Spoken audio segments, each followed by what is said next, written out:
But this is an extra one. Oh, is that the one? Oh, no, this is John's. Yep. Oh, that was mine. Sorry. What's this for? Oh, that's just an FYI for you guys.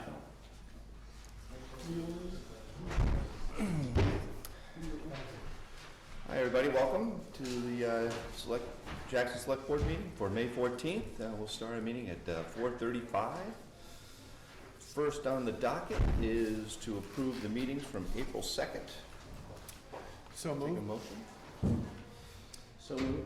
You're a second. I'm second. You move. Okay. You're a second. Any discussion on the minutes? I had none. It looked good. Yep. Yeah. Good. Good. All those in favor? Aye. Aye. These were the ones that were drafted originally. Mm-hmm. Thanks to Martha's hand, we have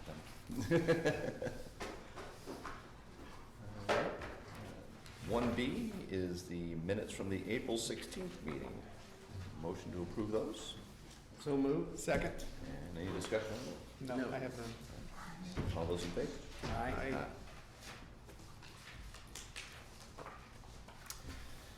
And item 1C is the non-public session, which have been sealed. That's all set. Thank you, sir.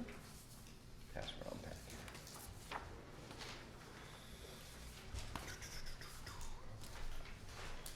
Okay.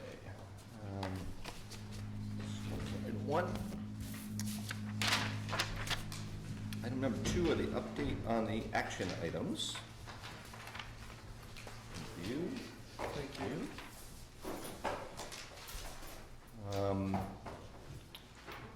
Bill had the Maloon Dump Road. We did go up and do that, by the way, and it looks fine to me. I mean, there's no refrigerators and spare tires and all that stuff up there. It looks like it's well maintained. It's in good shape. It's the cleanest I'd seen it.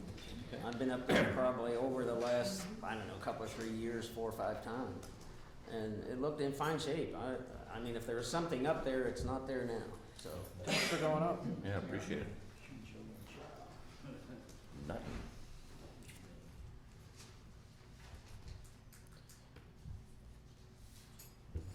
And what about the parking question, the only thing I've done, I've talked to some people about it, not to the Chamber of Commerce. There were lots of issues regarding the event question. I have not talked to the Chamber about that, nor the Golfing Association or whatever. However, people have talked with me about it. It runs all the way, I gotta tell you this, it runs all the way from do absolutely nothing with the parking. Do nothing with it. Leave it the way it is, and tell all businesses to tell their people to go park somewhere else and walk. Okay? So go tell them that the business is to tell them to walk. I said I'm not going to do that. However, it then runs the other part of the gamut as we need more parking spaces to do it. So I'm open for further suggestions on. I think you can have this public meeting on parking. You can go through it. I think you're going to have all kinds of, make some, don't make any, make 2, make 6, make 9, make 10. So I guess I'm soliciting assistance in how you want to do this. Now, one way we can go forward is that, Jay talked in one of the meetings previously that we might establish 3 or 4 or 5 parking areas parking spaces, without spending a lot of money, and we don't have to come ask, we'll just go do that if you tell us, we'll try to do that.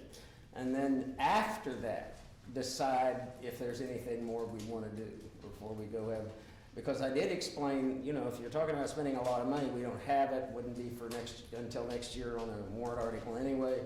If you want to spend lots of money, if you're looking at $60,000 on parking, then we don't have that. So if you all think we can go do these maybe a few places and see how it turns out and walk from there, and then we can go do that. Or the next thing is to have this public meeting, and go for work session of some sort? Right. Kenny, while you're here, it's perfect timing. Would there be any issue with striping some parking spots on 16A here if we could find some spaces? Is that the state road being? in- Yeah, you probably just have to check with our office, cause there is setback regulations and stuff. Jay? Just found out this week, the section from the golf barn to the old Red Fox, I talked to the golf guy that runs the golf barn and the golf course, and he talked to Mike. That section is supposed to be no parking. They had some issues with golf balls hitting cars, and they also need the ability to drive down the edge there with golf carts in the summertime, so they're not on the town road. Mhm. So basically, I guess Mike's opinion is No parking. those signs are there and it's no parking. So I actually talked to Doug a little bit about it. And we added a third parking sign, no parking sign in the middle. So that section, I guess Mike feels there's plenty of parking in the golf course parking lots, and whether it's winter or summer, I guess that section's no parking. So they're gonna have to. In the wintertime, it's just a snow removal issue? Well, it's or- in the wintertime, you know, there's people parked there, but it's kind of Mike's, for the most part, it's Mike's property, and there's no parking there, so I guess it's just gonna be a matter of enforcing that and making people park in the parking lot where they're supposed to. So that particular spot, that's out. not gonna be increased parking. That's no parking. If I could say something else, is we talked about the event parking and then having, you know, the event sponsors provide their own parking attendants. Right. Anything's possible. The other alternative is that we use our police to do it, because you can park, I don't know how long it takes to park them, but I mean, it's not a 3-day job, it's a few hours to get people parked. If you just say you guys provide your own parking lot attendants, we think that would be more chaos than you really want. I mean, it's not gonna solve the problem. And then if you say, well, let's come in and train them so they know all this and where everything's parked, that's not a good solution in my opinion. So if we wanna do that, probably our best shot is to have our own people on those rare occasions when it's this event parking, to have us go do it and, you know, try to get it done in a way, in a much better fashion than having volunteers do it. I agree. Anything else on that? Fire truck, number 3 for you. Fire truck.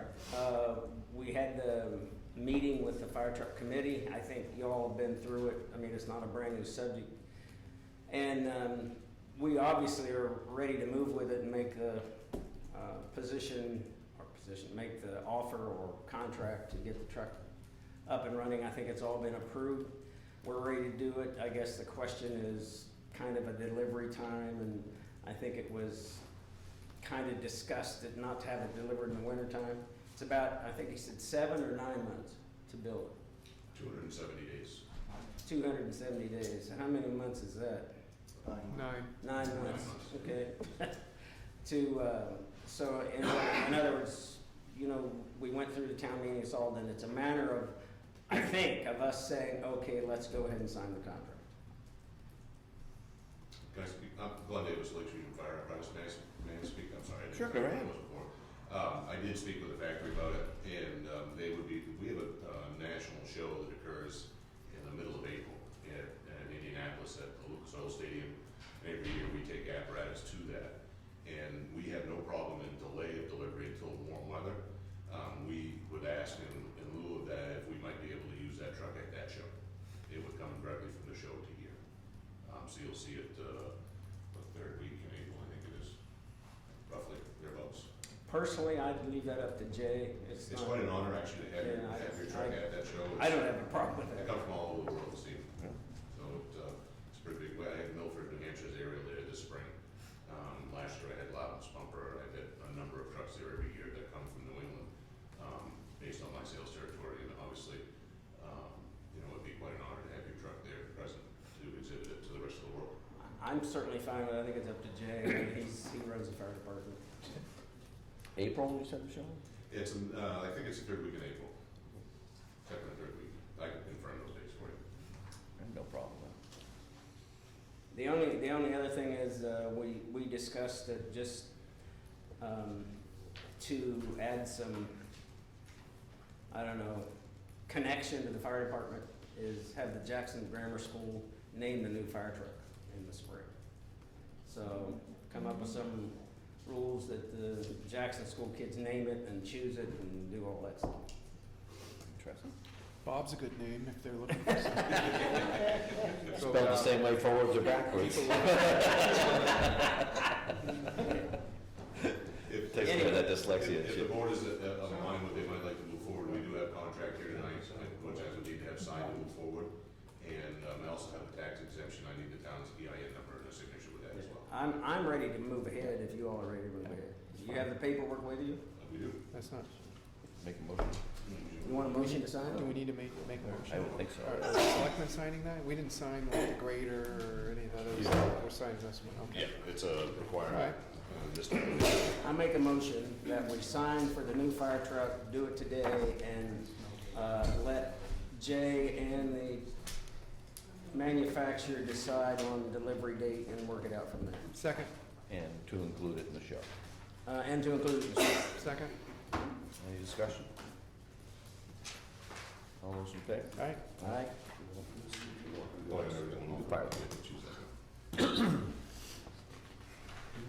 This is the tax exemption certificate, which needs a signature and title and the EIN number if somebody has that.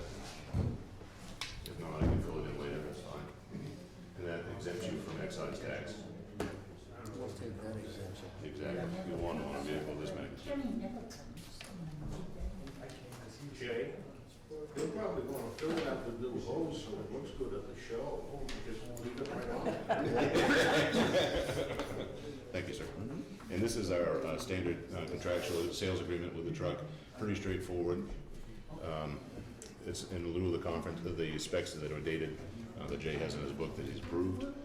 And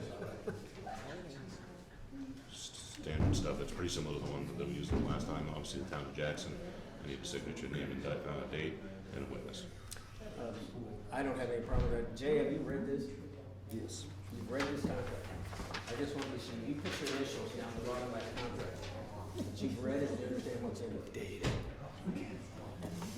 I know, it sounds all right. All right, I just wrote it right there, just put your initials there, just once and we did this.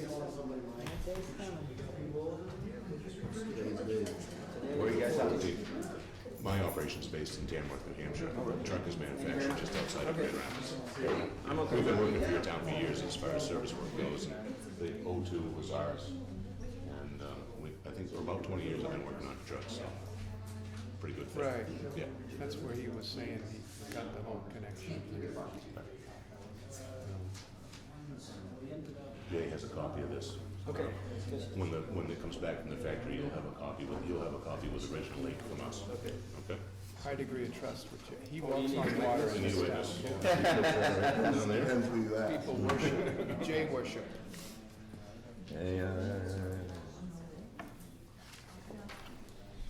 We happen to know the town's EIN number? I don't. Julie, get it for you. Yeah, if you want to, I don't know, I don't have it memorized, but you can email me tomorrow. Okay, I don't either. I don't have mine memorized either, it makes you feel better. I'll give you a call. Okay. All right. Do I have the whole thing here now? I have the first page here. So those are the two that go with it. Yep. And that's that. It's officially ordered. Right out of that. You got out of everything. Thank you, sir. That was hard. That was hard. Truck is aluminum, my signature won't be anywhere. I went and printed off a whole bunch of stuff. Would the select board like a copy of the drawings, so you know what it looks like? Sure, Sure. thank Would you. you like number them? Because I got like 4. Share. Excellent. Thanks for doing that. Oh, my pleasure. Yes, sir. Thank you. Appreciate your business. We're looking forward to it. Yes, sir. It's exciting. I'll About be a year back. from now. I'll keep Jay informed from time to time as to where we're at. Great. I'm back and forth to the factory once every 5 to 6 weeks. I'll be getting pictures as it goes. You won't hear anything for quite some time, and then all of a sudden stuff will start to come. So. Great. And I'm sure he'll bring it to you folks and keep you apprised. Maybe I can go to the show in April. Indiana in April is nice. The boating is coming up. So. And actually, we display right in the end zone, inside the stadium, where the Colts play. So it's pretty neat to be there. Yeah, it's an amazing building.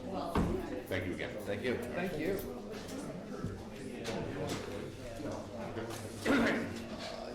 All right, moving on here, folks.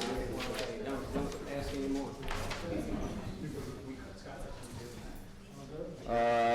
Couple things I neglected was a highway report from Jay over a month ago. I apologize, it just got buried in my papers, but just some notes from Jay, and it's kind of outdated, but they've had a great year for repairing equipment.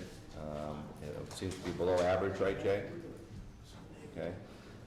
Sand use is up for the winter.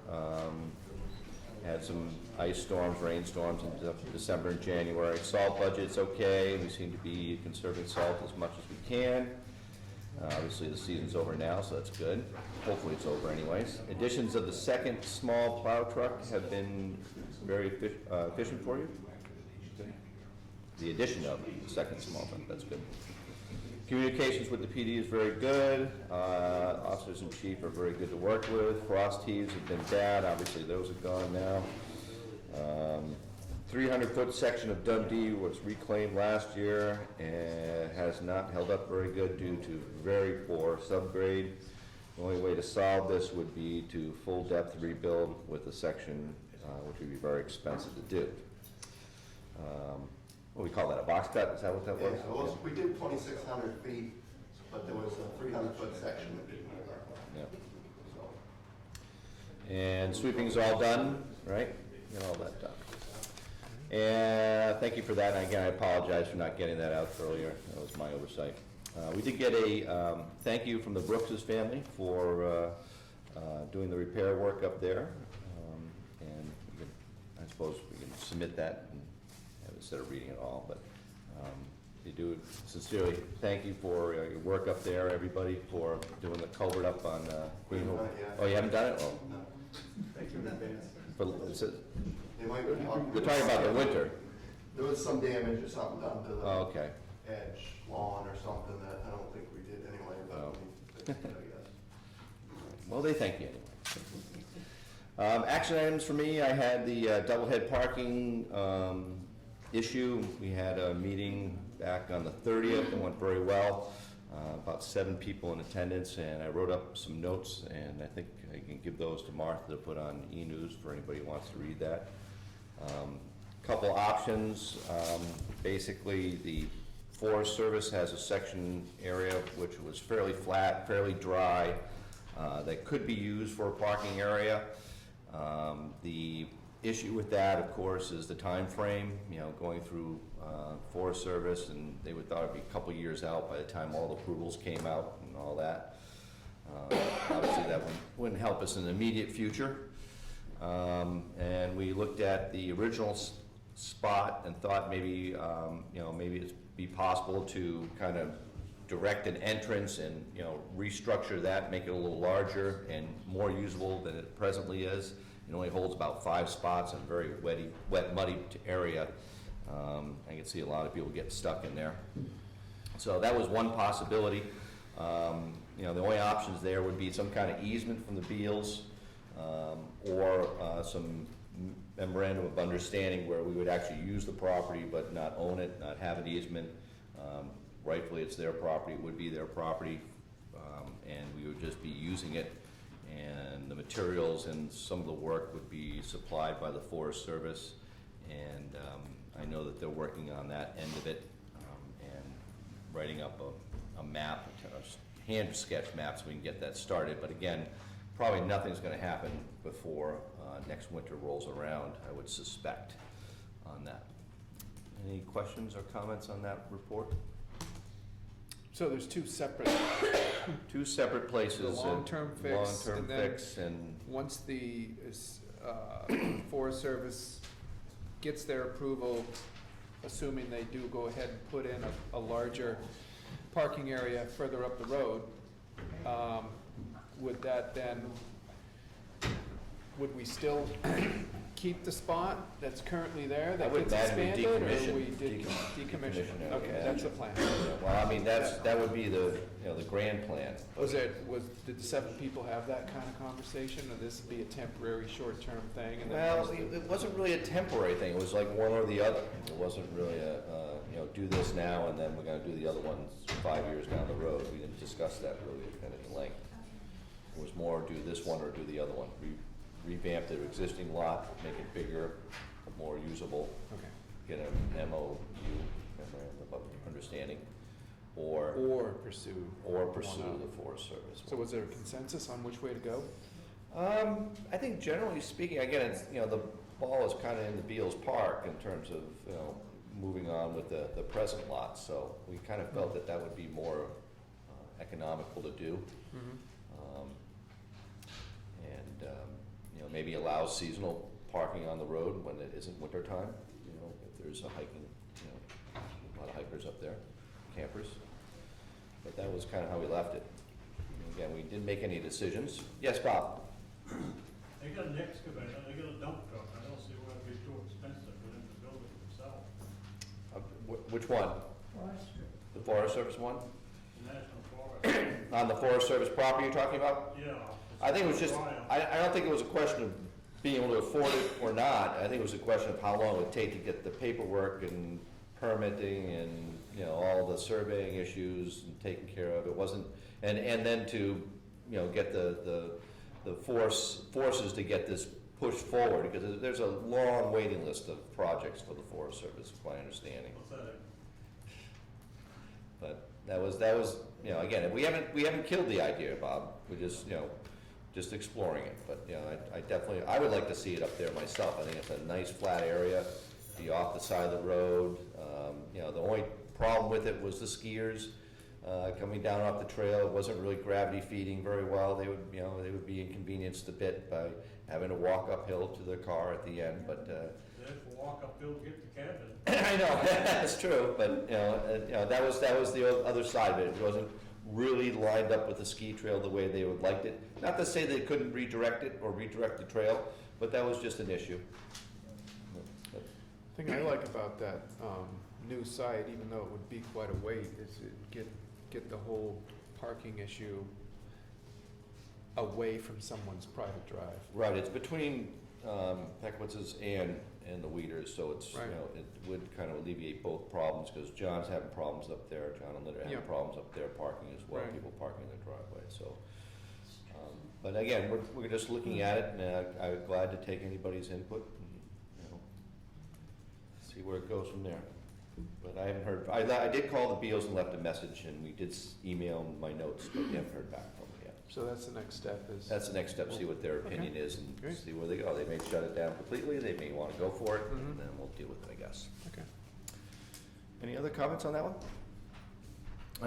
I also had talked to Rick about the proposal from the ambulance. We just had an ambulance meeting about that, so that's all taken care of, at least right temporarily. Sandbags at Whitney's are gone. Horse manure is still there. I did talk with John Bashara about that. Wasn't really receptive to doing a whole lot. He does have some people who take the manure away periodically, kind of not on a scheduled type of deal, but it is periodically hauled away. But it is still there at the moment. So I probably need some input from you guys on this one. I really don't stymied on what to do about this. That was a question. Do we know what the options are? We really don't. I did give Julie some duties to kind of do a little investigative work, see what we can, what we can do, what we can't do, and haven't heard back yet, I assume, right? Yeah, No. that was just. That was this morning, so you're quick, but you're not that quick, huh? But, so I guess we'll table that one for next meeting. Is that an ordinance that we're, How much In is it? I mean, violation. what do you It's look about the size of this table. And the other thing, and there are other animals in town here too, and have been in the past, and, there's certain, what you call, due practice to do things correctly, I don't know if, big picture there. so who are we looking for advice from? Municipal association? Yeah, we kind of threw it out there and see if we can make some phone calls. and, LGC? Okay. Formally the LGC, and If we can see if we can get So- something. expect to have that next meeting or something? Yeah, maybe we What do could you find think? an update maybe for next meeting. How much is it? Can we, How much? About the size of this table, Yeah. roughly, a little bit bigger. It goes up and down, obviously, because it's hauled away. cubic yards, how many, is there an ordinance word violation? Yeah, really, take it, come get it. Yeah. All right, so everybody else was off the docket, nobody had anything except Bill and I, so. Notes, May 28th, 4:30 will be the next selectmen's meeting. Going forward, the selectmen's meetings will be on the second and fourth Thursdays of the month. June 11th, June 25th, July 9th, and July 23rd for everybody's enjoyment. Okay. And we'll move on to police report next.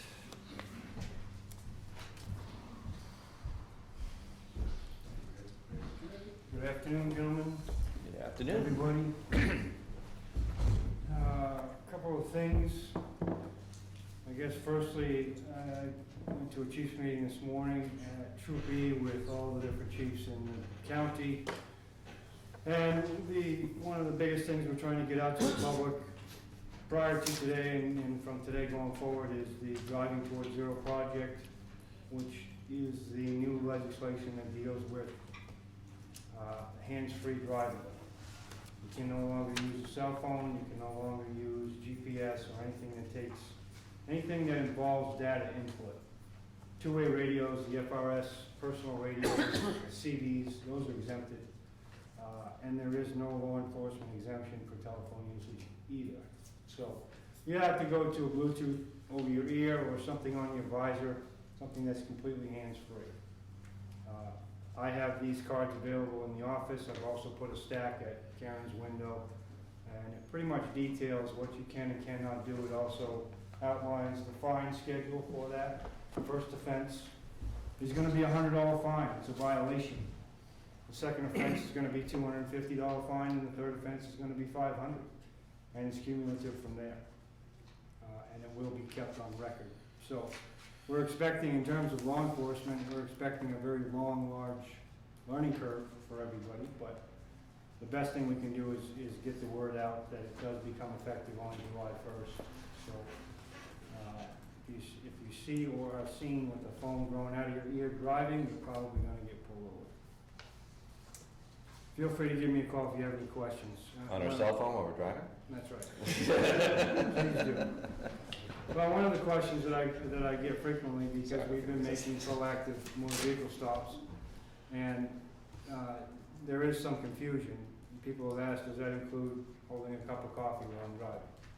The statute does not say that. It does not say water, it does not say anything of those. This is specifically towards cell phone use, texting, and such. So, make sure that you have the correct information. The second thing I need to put out for approval is in talking with some of the area local chiefs over the past couple of years in terms of details, and I'm talking about details outside of your regular police work. You can take a job directing traffic or being on a construction site. And those rates vary back and forth, and there's been an effort in our area so that all the departments are sort of on the same level in terms of what's billed out to the vendor and what each officer is being paid for those details. With that respect, we're currently billing out at $50 an hour, and that puts us at the low end of the scale in terms of what the other departments are doing. And a lot of people see that as being unfair, as the case may be, so I'm proposing that we bring that our department be allowed to bill the vendors at $62 per hour. That would put all the departments sort of billing all the vendors at the same rate. And that's a rate that's always been set by the selectmen? Or Not- this is an FYI? It's not, it has not been been by the selectmen. It's based on the chiefs of the police, and just in terms of this is what we need to do to make it fair for everybody, is what I'm putting out. So we don't need to make a motion We or don't. anything, this is an No. FYI? This is an FYI. Yep. Because ultimately, this is not going to affect what the Jackson police officers are paid in their detail. It's what's being billed out to the vendor, and the difference between what's billed out and what's paid to the officer is just going to be added to the general fund. So where it might have been $6 before, now it's gonna be $16. Moving on to a couple of events that we're preparing for, and it pertains to traffic to a certain degree, but on May 24th, we have the duck race. We're all looking forward to that. It's gonna involve some traffic detail on that. And I would also invite everybody on May 25th for the Memorial Day Parade, which ends in the Jackson Cemetery. And the police department will be involved to a large degree. What time is that again? Is that? I believe Nine? they usually around 9:30 at the school. Should it always start at 9? Is it 9? Yeah, we want to make sure, I think there was some confusion the last few years. We want to make sure that gets out at the right time. Right? So. Okay, I can give Kathleen a call. George, do you know? No. I've heard 9:30, and 10. Yeah. Pick your pick. Yeah, well, just. It's always started at 9 since I've lived here. Right, yeah, we got, I know, I followed them all around last year. Yeah. The last thing I'd like to talk about, and it will need approval, I've been working with the Jackson School Board over the past month in analyzing their memorandum of understanding between them and the school, and how we react to issues over there, and what they're required to do under law, and what they're willing to do under verbal agreement. And in looking at the ones from the past, I had very deep concerns and raised questions about the definition that they have currently on what their safe school zone really means, and what did that encompass. And what I found out was, through reading the previous understandings and talking with the school board, is that encompassed the building and the school buses. So I went back to reading statutes and looking at other towns, and I reapproached and had another meeting with the school board last week, and what we came up with was, what I came up with and presented to them, was establishing a safe school zone / drug-free school zone. And that definition would include the verbiage of a 500-foot radius from the center of the school building. So I went to my maps, and it's actually well defined in terms of emergency management. And this is really a zone map when you're talking about an incident that involves a backpack that's suspected of being explosives. You're gonna evacuate those people and equipment to a distance of over 500 feet for that size of a threat. That's the red circle. That's the red circle in the middle. In the middle of the red circle is the school. So we kind of look at that as the epicenter for all of our emergency management and all of our safe school zone, drug-free school zone stuff. So that's where I began to say, this is really a great beginning to look at and say, let's see if the town will accept the fact that 500 feet radius of the center of the school is our safe school zone.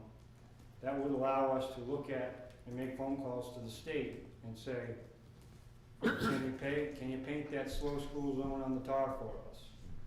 I can look at grants and different things to get signage up that tells people you're entering a school zone on 5 different roads. Because as it sits right now, we're really forced with enforcing a speed zone that goes from the post office to the stop sign. And if somebody's coming down Black Mountain Road and they're coming around that corner, they get around the corner at 35 miles an hour, and then there's the post office. You can't go from 35 to 15 in a safe amount of distance before maybe coming in contact with a car, vehicle, or child. So in allowing us to post that signage back up from the corner and start to warn somebody Now we're satisfying the state statute in that if you're going to enforce any motor vehicle law, it has to be plainly and completely visible to the traffic. Right now, we don't have anything, so the enforcement there is it's verbal, it's jumping out in the middle of the road, he's telling people to slow down, but oftentimes it could be too late. So what I'm looking for is, and I think I would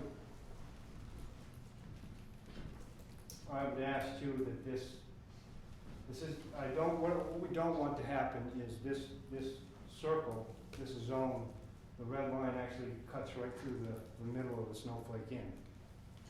I don't really see the need for that because there could be any number of things going on there with adults who would have the option of, having a drink or doing whatever they're doing there. So I would actually look at stopping that circle at the Snowflake and extending it straight across that property, which would take out yesterday's and it would take out the Snowflake from being punished if someone were to have an alcohol or drug-related incident in the hotel. What we're really doing is establishing a perimeter and establishing some guidelines and signage and educating drivers of the town that there's a school right here. And if you commit any of these motor vehicle fines or anything else that's more egregious, there's enhanced penalties for it because you're in a school zone. So I'm basically putting it out there now. I have the agreement and I have the assent of the school board. The next step is to bring it to the selectmen, to the townspeople and say, do we have the okay to make this the safe school zone designated by that 500-foot radius? Are you allowed to exempt buildings, people that are within that? Well, you can, yeah, you absolutely can. That's why I'm kind of moving things around up and down a little bit. What I don't want to happen is, it's kind of useless to put the school zone and school signs back at the bridge. Right, I mean, within, You know what I mean? We need to keep it it's more along the road anyway. manageable, right. And I'm certainly open to any questions at this point, but the underlying, my underlying cause, obviously, is we've got to have something in place that will cover us with the children going out in the street, crossing the road. We need to get one, if not two, crosswalks better established down there for safer travel between the school and those playing fields that we use. Definitely. So this is gonna translate into some signage. It will. And is that gonna include like when the lights flash, when the school's in and out of session that we see around other schools? Or That's- what's the, I'm not planning on that. plan? I think that's, why wouldn't you? I wouldn't because I don't think it matches the Decor of the town. the decor of the town. I think that we have a presence there before school, we have a presence there after school, in the way of the cruiser with the lights flashing and our physical presence there. I don't think a big yellow light is really gonna be necessary. Obviously, we'll track that, but, that's not at all my intent, or even in the future to see that. What do you see the sign saying? School zone, drug-free school zone. That's it. That's it, in yellow with black lettering. And then we get the white, slow, school zone ahead on the roadways. Now we can enforce it. Now we've got a bigger area that we can say, you need to be doing 10 miles an hour below the speed limit from here. Not from right in front of the school, but from back away. And that's gonna alleviate the need for cone placement, or these cones are still gonna be placed? I would encourage them to be placed initially for a certain amount of time until people are accustomed to seeing that signage. And then at some point, At some no point, cones. they may not be needed, right? Just out of curiosity, you talking about excluding the hotels and yesterday's or whatever, and I'm assuming you exclude all the houses in that circle, is that correct? Oh, yes, yeah, absolutely. I'm not gonna march into somebody's. Well, it's in the circle, I Right, just. no, you're absolutely right. The houses, obviously, we're gonna follow the regular protocol for that. You need, some type of articulable suspicion, some type of probable cause to go in there. It's not to be used as a tool to circumvent that in any way, so we might as well just, But if something does come up, the penalties will stick. absolutely, and it should be. So 500 in the feet house- really is not that long, big of a distance. As it stands right now, you could have the kids in the playground, and you could have 2 or 3, not to place any stereotypes, but 2 or 3 older kids in the memorial section, that triangle of grass, taunting them, and there's no enhanced penalties for it. And it's really a stretch to make that argument without the proper signage, without the proper recognition of where you are. So it's defining the area. It's just defining the area per GPS coordinates and having it visibly recognizable on a map, on the road, and on the roadside for drivers.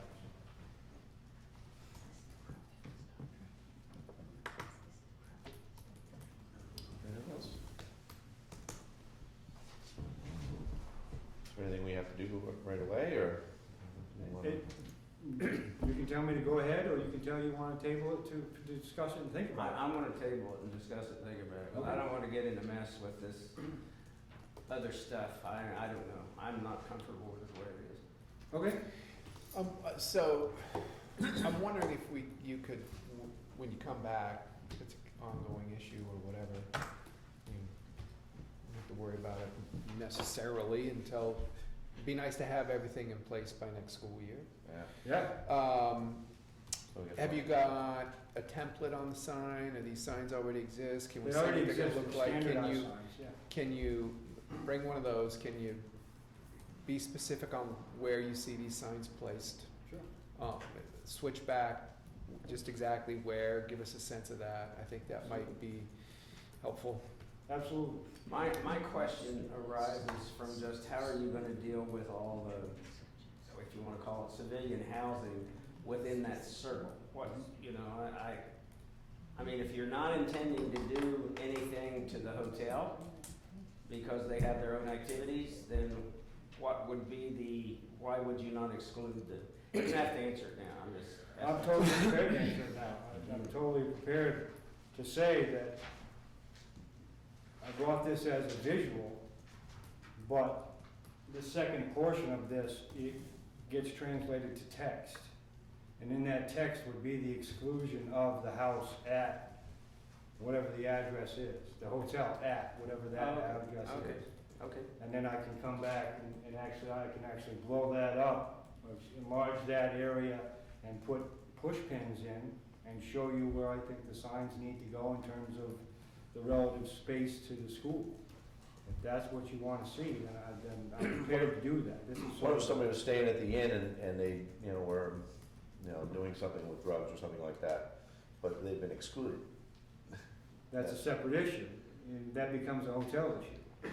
The only thing that sets it apart is that by excluding that hotel, I cannot apply the enhanced penalties to But them. why wouldn't you want to if they're using drugs in that hotel, for Well, if example? they're using drugs in the middle of summertime and there's no school, there's no reason to. If they're using The drugs. enhanced penalties. The enhanced penalty. Yeah.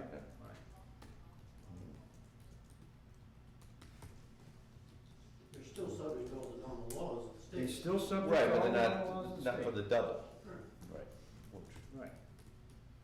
What I think I'm trying to If they're in the area, why avoid is that an issue, is having an issue with the business owners in the hotel that come back and say, we're in the school zone and we're gonna lose business. We can still deal with those under statutes. And that's not to say, possession of drugs, depending on the quantity of drugs, can be a B misdemeanor or it can be a B felony or an A felony. And it can carry with it up to a $2,000 fine, as it sits. All I'm saying is if you're gonna do that within the school zone that's not excluded, well, those fines and penalties get doubled or whatever it's like.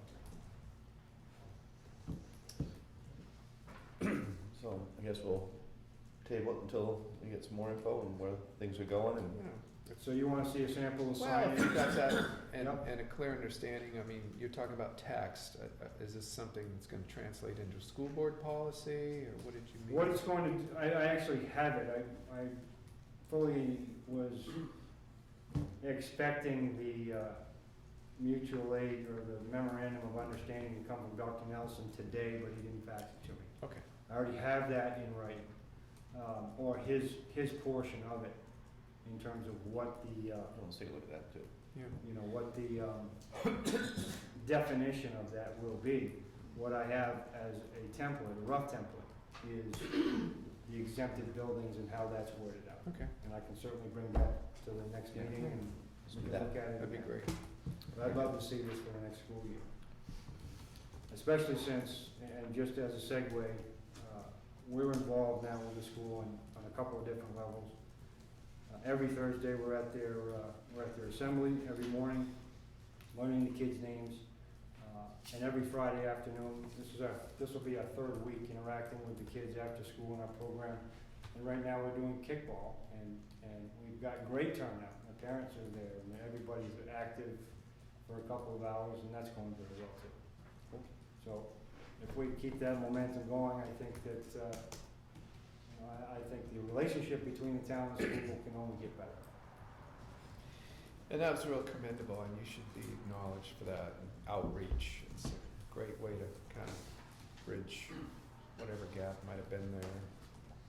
Lots of really good comments about that too. Yeah. So thank the whole crew for us. Thank you very much. Yeah, thank you. Appreciate you. Moving on to item 4, public comments. Any public comments we have tonight? No, I want that. That might be missing. That, it might be missing, it might be up in my house. Anybody have any public comments this time around? Another one later? Okay. Not hearing it, we'll move on to number 5. Transfer station with Bill and John. Come on down. And I have paperwork. For you. Oh, I got 2 here. Yeah, I got it. What's that? You got one? Yeah. No. And there are also plans behind you, John. Sorry? There are plans on the There's table. big,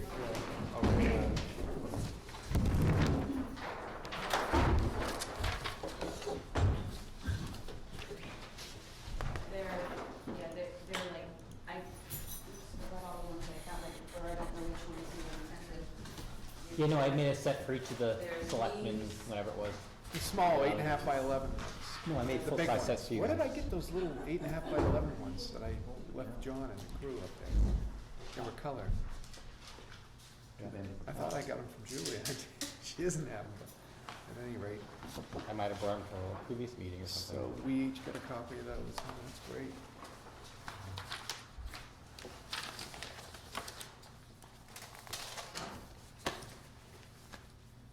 Fire trucks, transfer station. Got some additional paper just to, don't have enough. Spill that water. Still going? Just step out.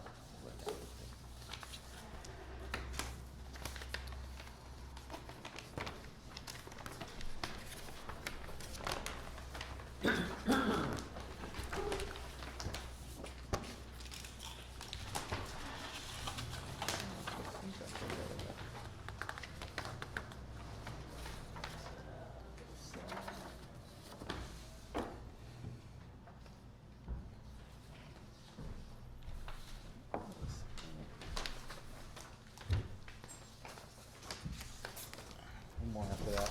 Okay.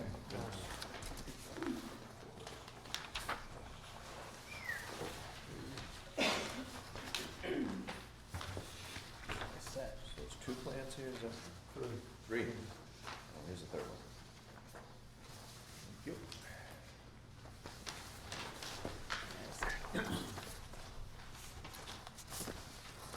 So I was thinking the Bartlett selectmen were coming today, but. No, they weren't ready to deal with it. So you guys were then generally looking for an update? Yeah. So let's see, I had prepared 3 alternatives, I think, the last time we met. Actually, I might have had 2 the last time we met, and added the third one in there to sort of go back a step there. The first alternative was just really a basic spinning around the recycling thing and bringing the traffic around the backside of the building to sort of move cars away from the conflict of cars away from the compactor and the recycling, to sort of spread things out a little bit. It had the sort of shortcomings of, you still have the ramp up to the recyclables. So for ADA access, it's obviously not there. This side. Yeah, yep, actually, I should probably just open up that panel.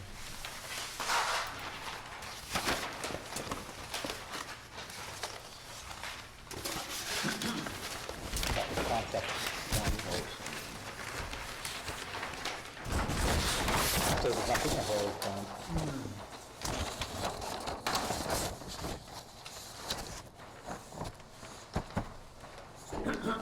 So this is sort of the lower cost basic plan, and there's a way to scale it back to really keep the cost down if you want to do it as sort of a trial type thing.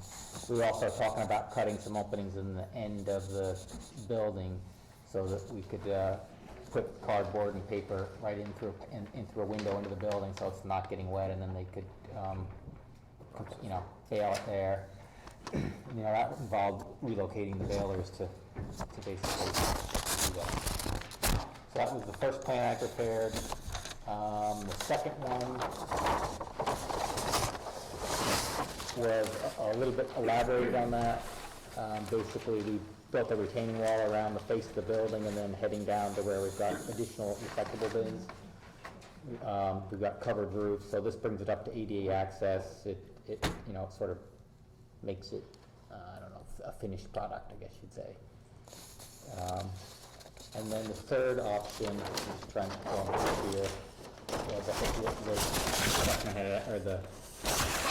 Selectmen had asked was to rough out another plan to just remove the compactors from that location altogether, and just to really improve the traffic flow so people aren't backing up to the compactors and there's a lot more room. So that's the third plan, which off over basically where that burn pit is now, there would be 2 the same compactors would get moved over side by side, and then you'd be able to load them from each side of the compactor. John had looked into basically taking existing compactors, taking that hopper that you drop it in and off it, and then they build like a little hood over the top of it with sliding doors on the side of it, so you just put the trash in there, so it keeps things wet. Keeps things from getting wet.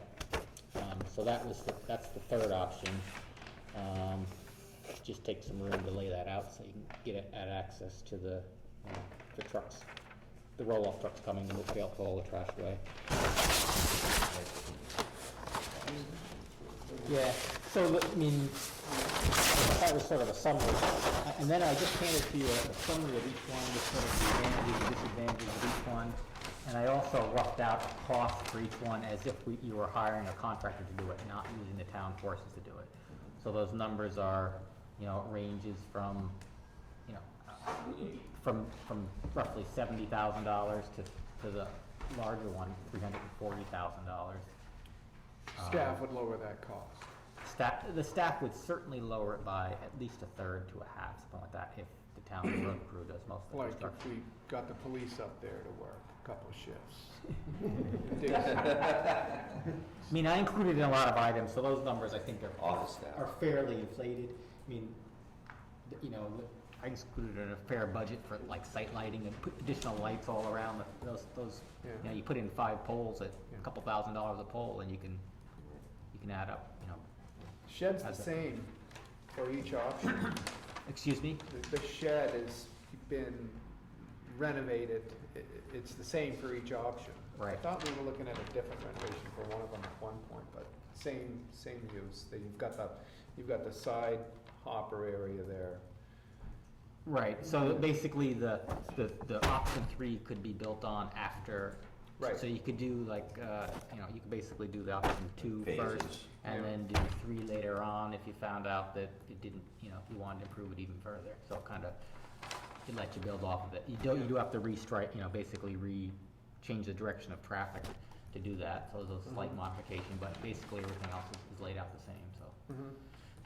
The one comment I'd like to make to the selectmen is we have just recently learned that moving recyclables on a bulk basis in the roll-off containers, cost-wise, is basically becoming cost prohibitive. Right. You can't, with especially the plastics, you can't move enough volume, weight in that volume to make it cost feasible. And our trucking costs have just about doubled. So the best option to move almost all of the recyclables is to bale them. We did attempt the last month to bale the plastics. The machine makes a great bale. It does get us a fairly decent weight, but I haven't been able to get them actually weighed to tell whether we got a decent weight with it. But it's extremely labor intensive. We have to handle every single piece of plastic that comes in because it's hand loaded. So with the plans here, with going to the containers, the layout is great, but I think we need to look at some other way of handling the material. So number one, we don't physically have to handle it, and number two, we can reduce that volume to gain the weight within that volume, the density of it, in order to have a more marketable material. And to do that, you have to handle every piece to make sure it's clean, basically. Basically, at some level, it's gotta be checked. I mean, I had a lot of people come up to me, and I should say a lot, several people come up to me and say, you know, they'd much rather pay to have it shipped away and have it taken care of properly than have you guys work at it. Personally, I think that's kind of a tough thing to ask you guys to do that on Yeah. every single day. Well, I do have some numbers for you. If we stayed with the current program, that using all of last year's tonnage and numbers, for the paper and plastic to have that recycled, the cost would be just about $14,000. To recycle just the paper alone with the same program, the cost would be a little, just about $4,000. The cost to throw away the plastics is about $4,000. Throw them all in the bin. Don't separate it all. To just throw it away, to landfill it. We're talking about, in plastics, about 54 tons, maybe 60 tons tops. The gain from actually baling just the plastic in tin, which is that commingled container, is about $4,000.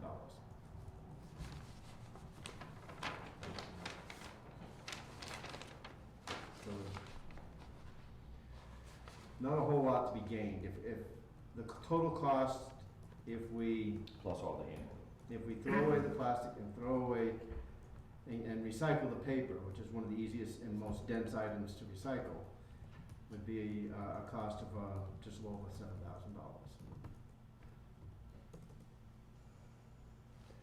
So in looking at the plans and going into the future was basically what I want to say is we need to come up with some way to economically be able to bale the material.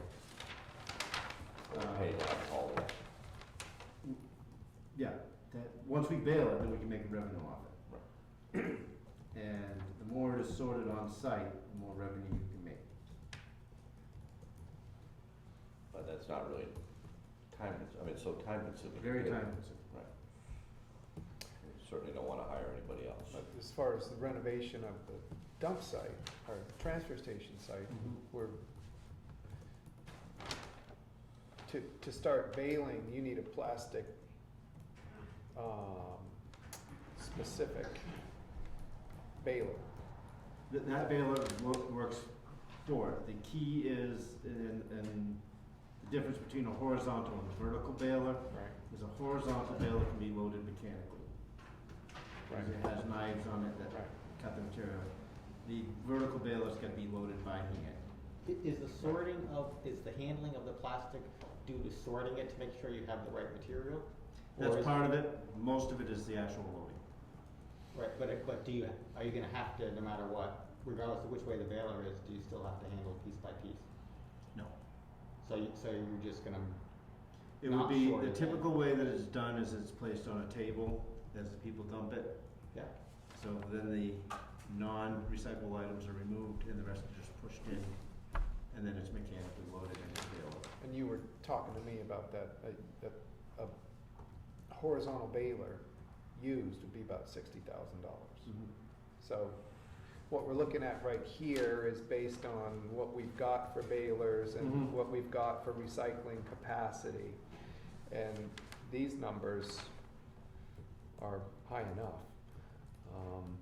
So I don't know how realistic it is to expect to, I mean, we could go, you know, I mean, you'd have to reconfigure that, the building The building would have to be a whole different building. from what we're looking at right here, in order to. It would fit within those plans, but the building would have to be a whole different building.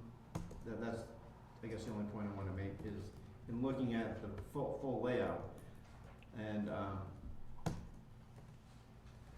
I brought up, you know, bringing it up, compactors up in one-way traffic. That is an idea I've always had and thought works very well. It's just, you know, eventually the building at some point in time may wanna be considered. And within that footprint of where the recyclables are, yeah, the septic's in that, but I assume in some way we could actually incorporate a building in that. right. You can move the septic system up.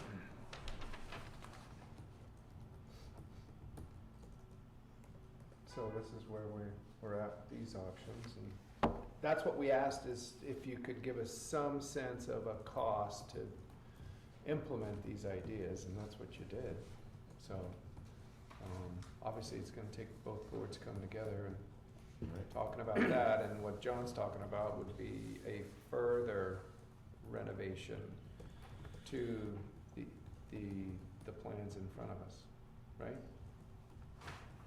So, increased costs on top of that, so the least costly option would be $78,000. And the most expensive one, to sub it all out, would be $342,000, Right. which would include moving the compactors and changing them to a horizontal load. Right, I mean, if you did no earthwork, minimal lighting, you know, for instance, that option one, you just spun it around, you kept the ramp, you know, that ramp up to it, Just didn't reversed make it ADA accessible, which I think you should do, but, you know, cut the openings, move the compactors and those things, and you did the work yourself, you probably could do it for $10,000. You know what I mean, if you just did the absolute bare minimum, but if you're gonna do it right with lighting and gravel Lighting's an and, issue. and those items there, then these items start accumulating. Well, You know, canopies over the Yeah, areas, you know, it starts adding up. On the, Bob, I may have misunderstood your question, but the current balers are, you said are horizontal balers? Vertical. Or vertical, I'm sorry, I meant that, vertical. But you can't change that to a horizontal baler? No. So you gotta buy a horizontal baler? I thought you had some sort of For 60 grand. equipment you bought that you would help you load that.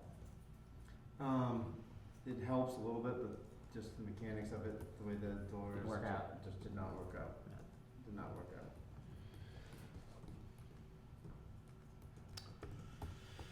Alrighty, well, where do we go from here?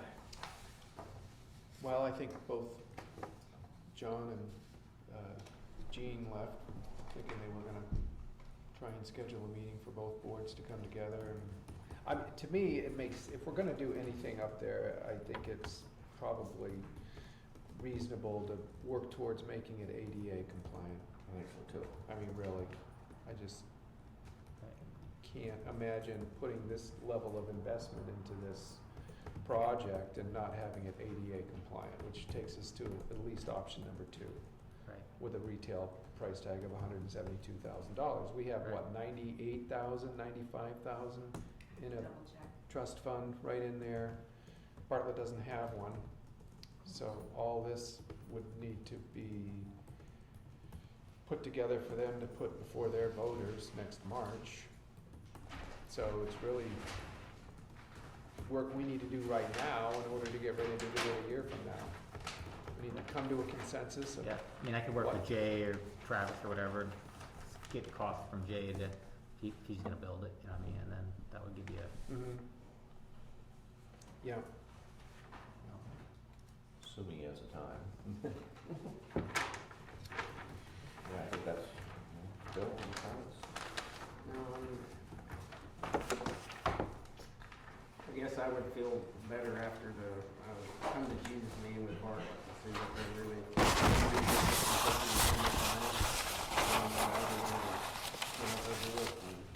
I agree with you.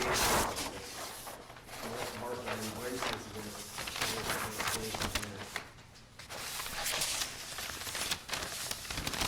so I think their plan was to come and determine a date for a Monday meeting after their regular selectmen's meeting, Yeah.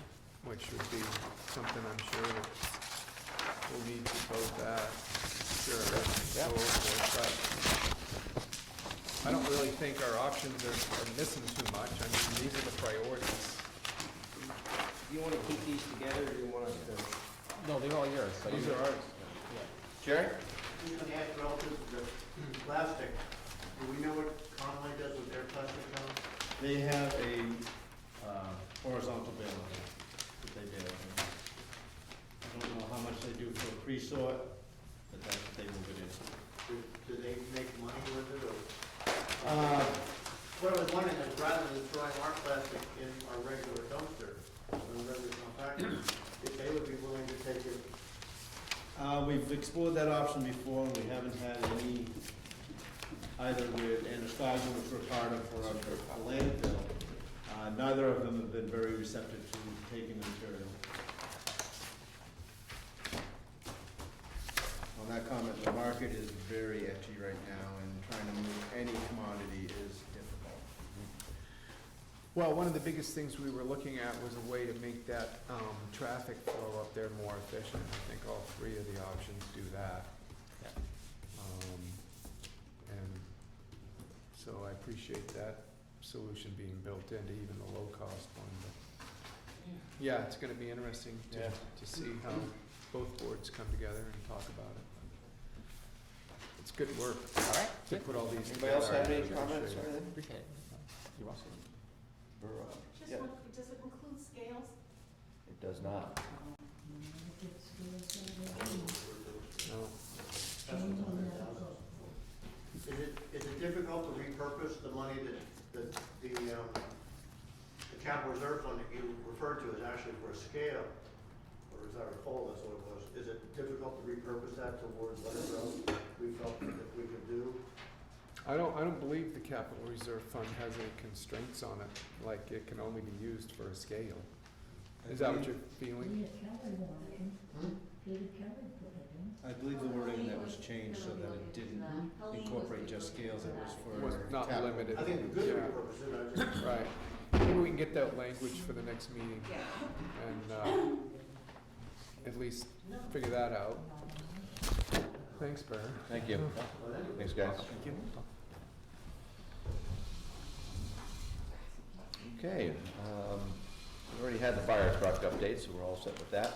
So we'll move on to building inspector and Kevin. Here's my pen on the floor. Right where I left it.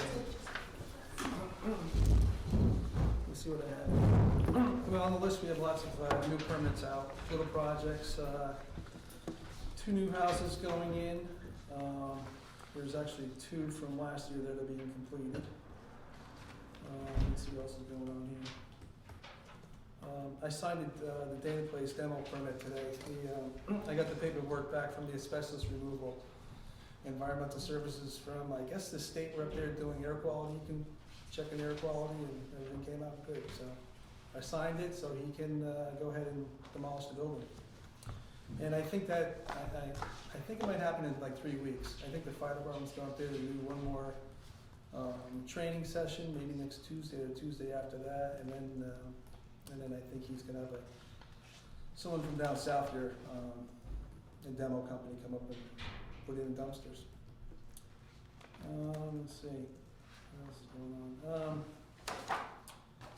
I had 2 people one bought a lot up at High Pastures and one wanted to buy a lot in the, basically unfinished subdivision.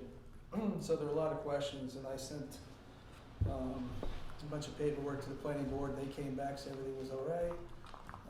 Then new paperwork came in, and basically was saying that the subdivision needs to be finished. That's my interpretation of it. I'm meeting with the town attorney next Monday, and he's gonna go over the paperwork and see what he thinks about all the documents. There's the very last document, it's pretty clear what it says, that road needs to be paved, the water needs to be put in, and the electrical is in. So that's one thing. So we'll see where it goes from there. What kind of a document is it? It's it's a part of a deed, I believe, and he makes, the attorney who wrote it up makes reference to all the subdivision requirements that were needed to be done. And Peter's reviewing that He's document gonna, right now. yeah, he's gonna go through Does he them all. have it right now? It's all over here. He does have that, right, Okay. but he has like 3 inches of papers to Papers. go through. So I've talked to him many times already and kind of filled in what was going on. So anyways, we'll find out what goes on Monday there.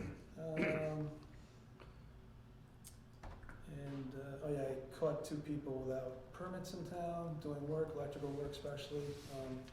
Just told them, go downtown, go get a permit, make it official. So they're good with that now.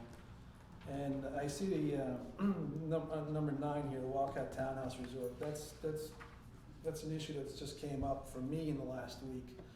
I had a call, an unidentified caller, said they had some problems with the townhouses going up there with non-payment, but also they felt that the decks on the building weren't safe. So, and I knew that the old check-in office, which was over at Dana Place, is across the street now. So anyway, I went up there, took a look. Sure enough, the decks are a mess. I mean, 1/3 of them are ready to fall off the building. The other third are so-so, and there was some minor repairs done to them. I have plenty of pictures to document it. I called up the so-called owner of Wildcat and just asked him, are you gonna be renting units out here this summer? Because he did rent them out during the winter. And, most of the people didn't go out on the decks in the winter time, but being summertime, they'll be going out there, and they're not safe. It's just a matter of time before one of them does collapse. And he knew that, he even mentioned that to me, and his caretaker, who does work up there, also said, we know the decks are falling off. So, anyway, from what I found out now is supposedly that might be going up to auction, that whole entire thing. But there's some other issues with owners and payments and everything else. Taxes. So yeah, and taxes, right. So there's a lot going on, and so I guess we'll talk about that. So, and like I said, I have pictures of a lot of the decks, and there's extension cords from the first floor going up the deck in through the wall. I don't know what that's about. And 2 of the units I knew, I heard they froze up, a couple of units, and you can see moisture on inside the glass all the way up. So I can't imagine what the mold's like in there now and all that. So,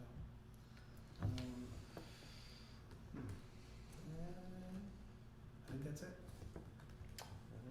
Anybody have anything for Kevin? Thank you. Alrighty, moving on to new business. We have 2 cemetery lot agreements that need to be signed. First one's for Becky and Davy Armstrong, lot 750H.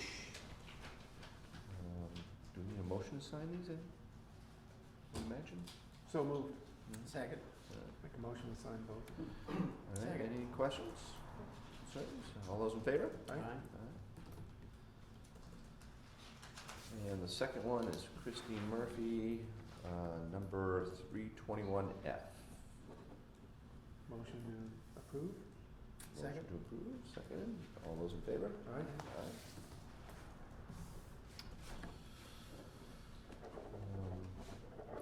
Item B is Prospect Farm campout request from the Jackson Grammar School 4th grade class. I'd like to camp out at Prospect Farm at the Orchard site on May 28th. Motion to approve the request? Second.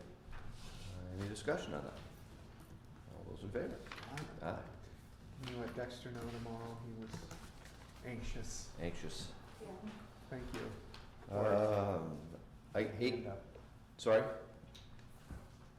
Before you leave Prospect Farm, I'd like to Sure, go ahead. discuss something with you. Absolutely. I'll come up. Thanks, Frank. It's much easier for you than us to move over there. How are you? Good.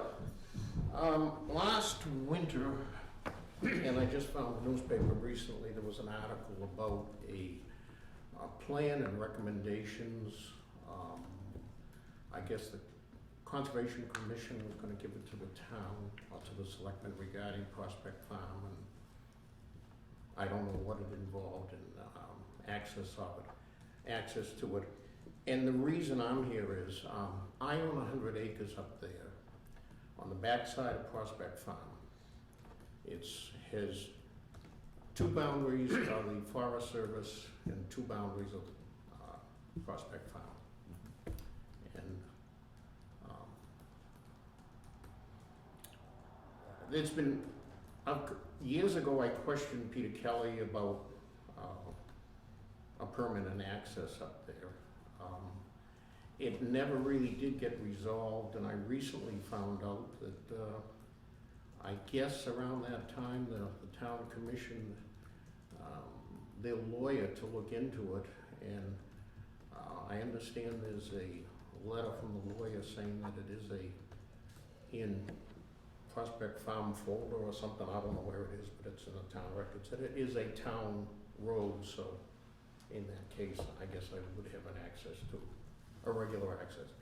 At the time, they gave me a key to open the gate and go in anytime I wanted, do anything I wanted. I did some logging.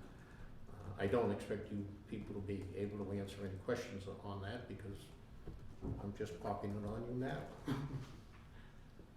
But not that I have any plans to do. I've had a couple of recommendations as to what to do up there. Former selectman was suggesting I put windmills up there, which would be a great idea. Generate some electricity, pay the bills of the town, and probably get me run down the road on a rail or something. I think there's a height requirement. And my wife came up with an idea of putting a cemetery up there, which I guess she's looking out for us. Good views. So. Is your question your access? Is that the question you're raising?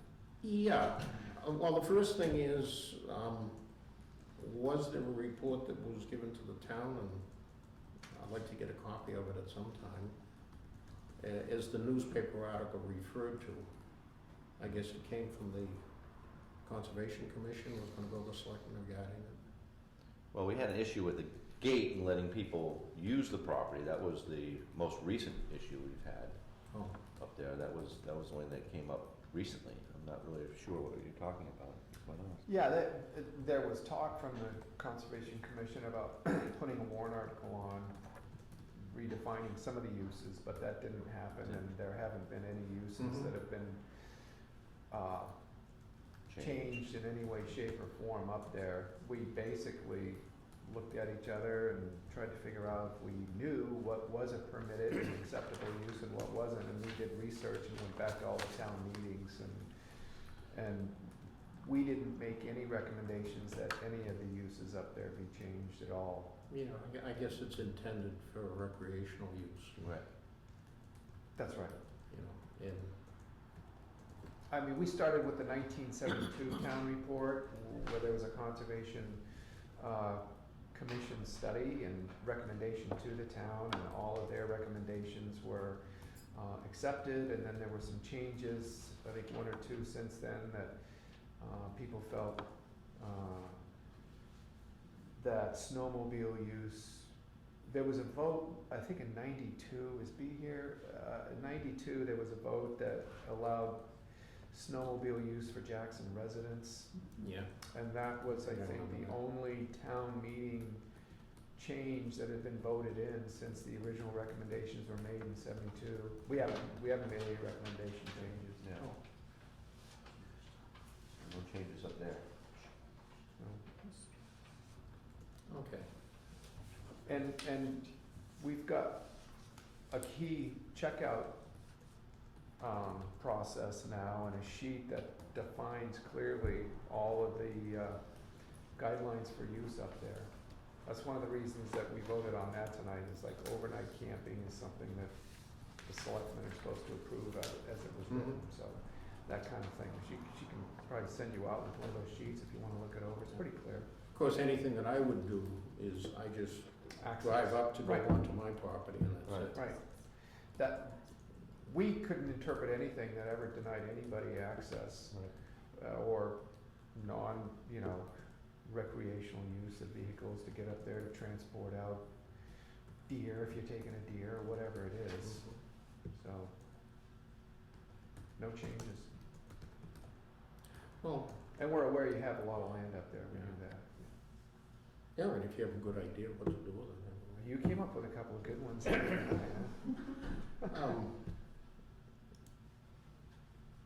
I don't know, maybe I can look through the folder on that sometime and see if I can find that letter that somebody referred to me. Yeah. What I do is I make a copy of it, make sure the selectmen had a copy, and then we could have further discussion. Yeah, sure. We've got a file and you're more than welcome to access it. I would imagine for the number of years that's been around, it's probably a pretty thick file, so it'll take me some time. Yeah. Okay, All right. that's all. Thank you. Thank you for coming. Thank you, Frank. Anything else on Prospect Park? All right, moving on to 8C, Town Office Roof. Just an update on that, Update on the roof. 3, I'm waiting to hear back. I've got 1 bid, I'm waiting for 2 others to come in, and they should have that within the next week or so. So hopefully at the next meeting, I can bring the bids in and move forward. And the timing on having this done would probably not be to the fall Well, anyways. one because- person said they're only out 5 weeks, and someone else said October. So somewhere between now and October. Okay, something to consider. All right.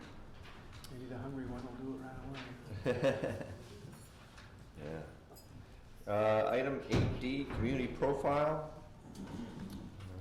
Bumped up our population from 890 something, I think, to 1,023. Woo, Wow. woo. Now? Yeah. 1,032.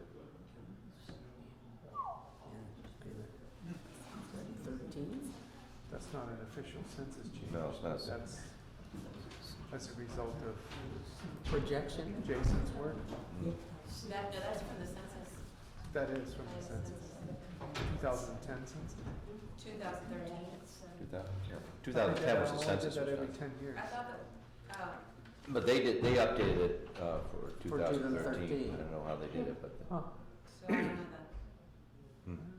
it's up quite a bit. All righty. So they updated it how? I mean, that's my question. Yeah. Projection? Right. You know, they said, oh, it's been this, so it's growing at that, so we'll just assume, because I don't know how else they would It's assume. it says Without American, taking a census. Yeah. it says 5-year estimates. Oh, okay. Okay, cool. that's what it says, 5-year estimates. Okay, In particular, housing, population, and community services have been updated, okay. so.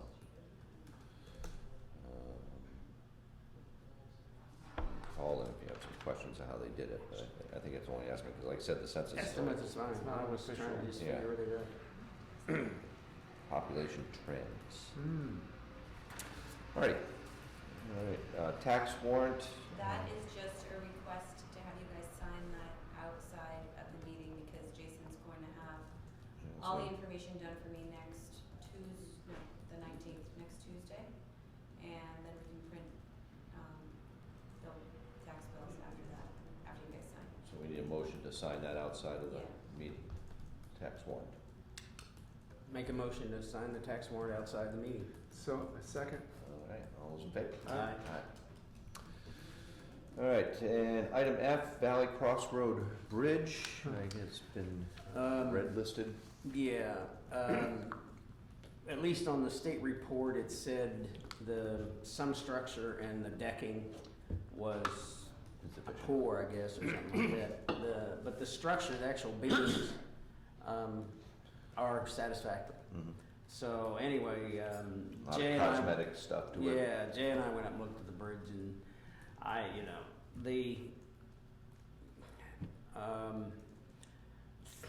I'm not what do you call it, an engineer or whatever, but based on what that was, if you put a new decking on it and did some welding, it's probably okay. You'll probably get by with it. Probably weld it and paint it maybe again or something, and then have big welds on it.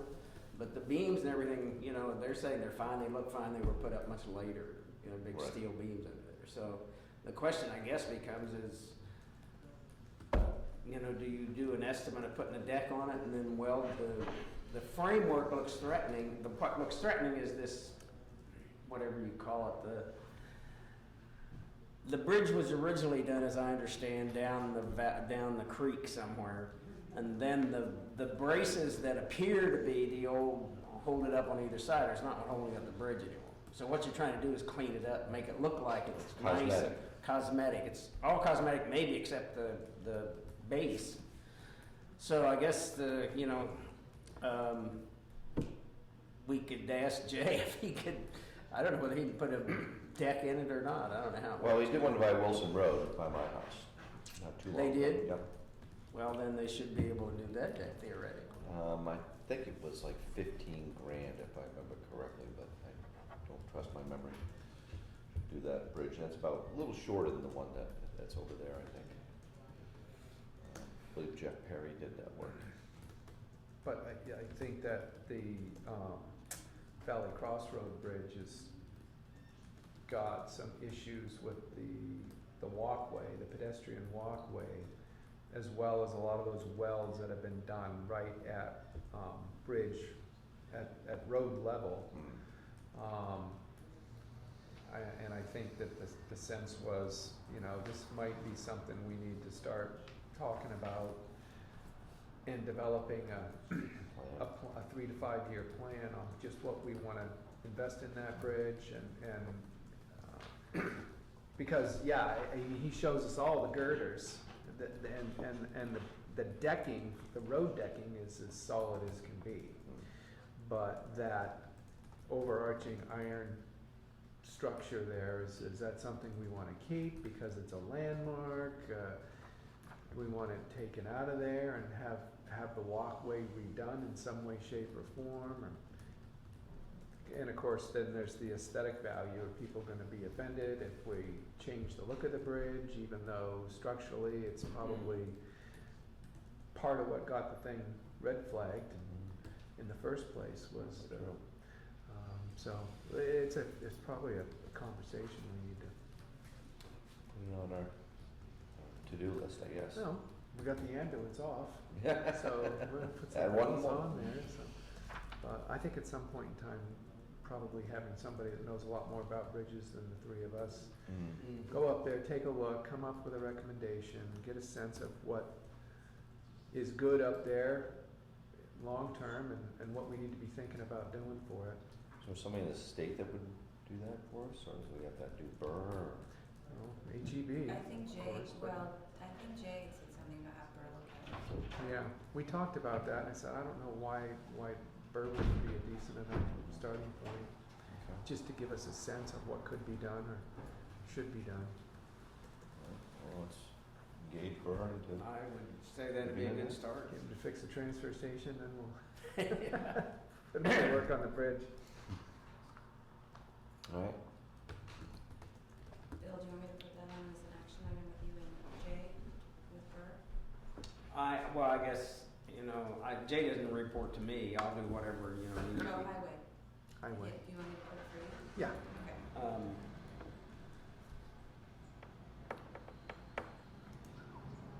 All right. Good.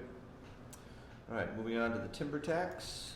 We have. That's just another one I'm waiting to hear back from, there's nothing to sign there yet. Okay, I'm we'll just waiting to table hear that one. back from percentages from the forester, so that will be signed, need to be signed outside of the meeting. Okay, so motion to sign the timber tax outside the office, or outside the So meeting, I moved. should say. So move second. All those in favor? Aye. I And new to the new business items, H, which is old business, old library, request from the town to have the building cleaned. And we had talked before a little bit about what's our monetary responsibilities for the old library, and what's theirs. So back Right. to that again. Right. You know, were they supposed to do a 501c for their funds and stuff? I mean, I don't, you know, what's your thoughts on this? Well, and my thoughts are, that the first priority should be finishing that building project, because there's still some paving that needs to happen in that church parking lot, Okay. per the agreement between the old library committee, which is now overseen by the town and the church. So I know they have some money left from that. I think maybe if you put that as an action item for me, I can contact Tamarack, see what the status is on paving the church parking lot and bring a report back. And then I think beyond that, we need to probably engage in a conversation with the old library committee, see where they're at with the funds they control and what our obligation is for expending town funds on regular maintenance and cleaning. I guess I'd feel better knowing more. Yeah, right, exactly.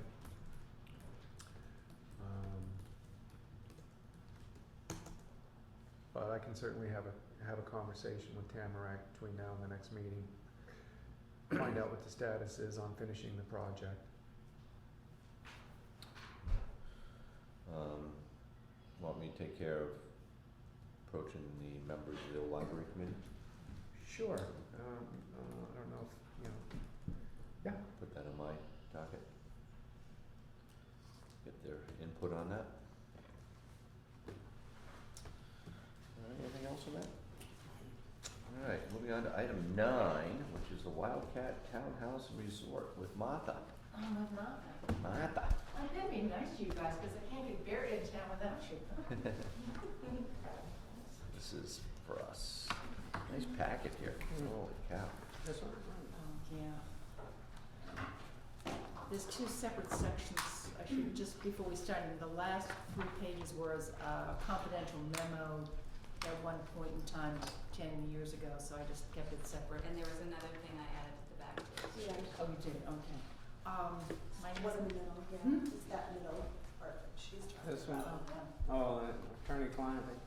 yeah, I just didn't want to put that with the rest if there was something that shouldn't be there, but it's included in everything else. I'm just here because I heard a rumor a week ago, and it seemed to be confirmed today, that the Wildcat Townhouse Resorts are going to go up for auction. I'm a taxpayer in town, I'm a butter to my interest. so that's confirmed, you're saying? You're saying? Well, I read it in a memo that somebody sent out. They were notified by Mr. Levine that he was planning on, One of the property owners?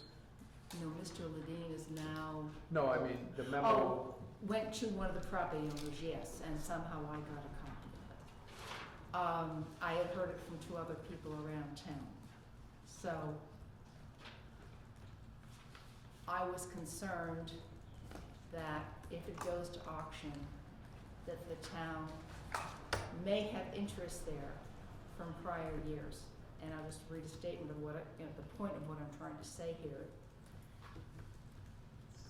Is the town is owed as much as $400,000, $300,000 being back taxes, calculated. 2006, the town took collection deeds that were calculated to be $100,000. So pushing that money forward, probably $300,000 by now, plus current taxes due. For this town, this is a considerable amount of money. We have liens on part of the development, but not all. As it is apparent that the property is about to enter bankruptcy and possible liquidation, we should have our town council review the liens to ensure they are properly filed and that there are no other opportunities to improve our, how do I say this now? No other opportunities to improve our standing. In other words, are we covered that we're going to get our money back? That's my concern.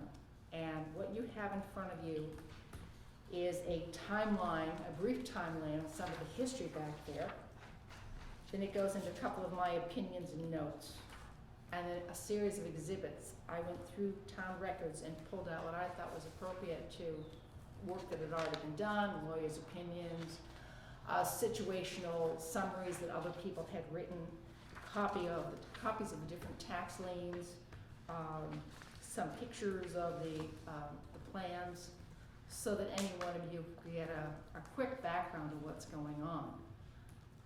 I'm not here to argue anything because I'm not a lawyer. I have my opinions. They're not any more valid than anyone else's.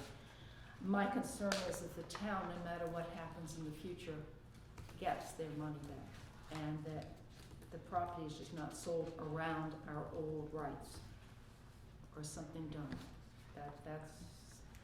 That's it. I've said it.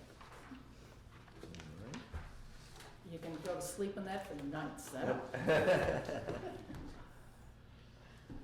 It goes on and on and on and on.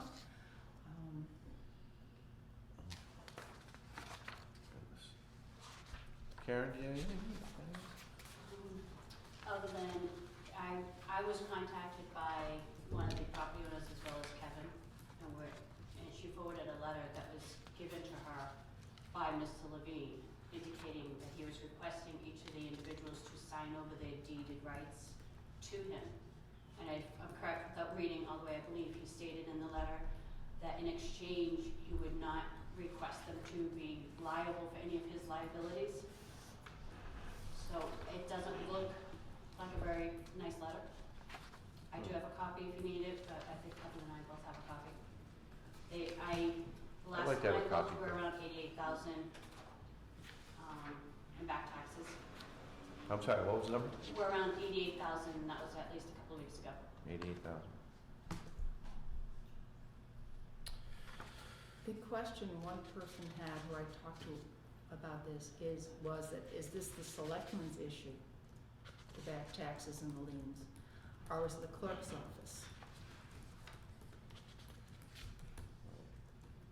I would think we would certainly want to make sure we get our back taxes if at all possible. So Well, I it's don't been, know. go ahead. No, I was just gonna say probably that, for me to go through this, I'm not a lawyer, so obviously this is, it's like reading Latin right here. Looking at all kinds of lawyers.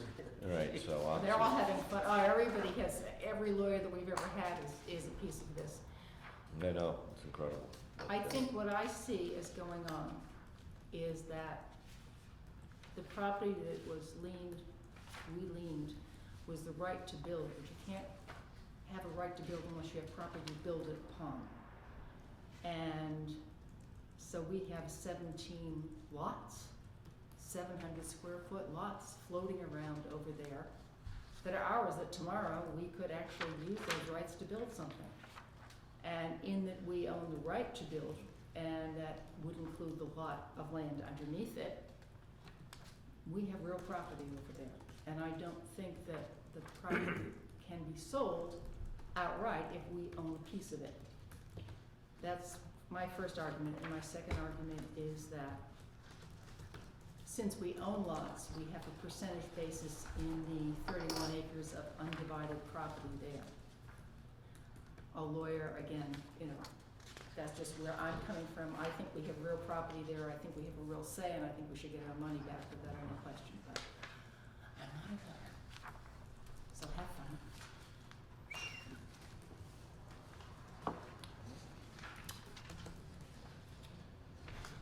So, this is every year, he pays off the properties that he owes the most on, or that have been, owed the most, right? Is that how it works? He picks the, Traditionally, it's the year that we go to deed, so this year I'm going to deed 2012. And in this year, the day that we deed, say at noon time, he will be at the window an hour before and sit there until 15 minutes before I deed, and that's when he'll pay. That's traditionally how he, does Right. this. and he retains ownership And that way rights he on those retains properties. We don't, does the town of Jackson own properties? Is that what? We have I'm hearing? 17 liens on the Wildcat Townhouse Right, property right now. but we do not own any property up there in this That's development. the argument. How can we have rights to build if we don't own 700 square feet, which is what the planning board says those rights have? Our planning board makes it very clear that there were to be 28 units built there, each one being 700 square feet, big townhouses, so they go straight through to the top of the link. Only 10 were built. The builder retained 17, and then they went into default and we took collection deeds on them. So tomorrow, the town can decide to go up there and build 17 units. So we have to own something if we can put it on the land. So, Now, the question is, were the deeds written properly? Was all the paperwork done? Is everything, you know, the lawyers have to look at all this and go through the process. Was it mhm. written correctly? Does it truly mean that it's our land and not just a vacuous right? At various points in time, 3 different individuals, including Mr. Levine, called the town and asked to buy the property back. And there are numbers in here that somebody did in 2006 for what the property was worth. That was what I was quoting. And in that the lawyers have all come back trying to get clear title by buying back these rights means that all these lawyers have agreed that nobody can sell the property with clear title unless they have our rights, meaning they pay the taxes back to us. So I feel very comfortable. I wouldn't be here if I was wishy-washy on this because I'm not that sure of myself. But I feel really confident in this that, you know, we have some standing here. And I'd like us to make sure that we do and do our homework before, because it'd be very, very hard to do it afterwards. It'd just be messy. So are there specific opinions you're looking for? Legal opinions here, I think the question is, how do I say it? What rights does the town, what rights do the collection deeds give us in the sale of the property? I think that might be the question.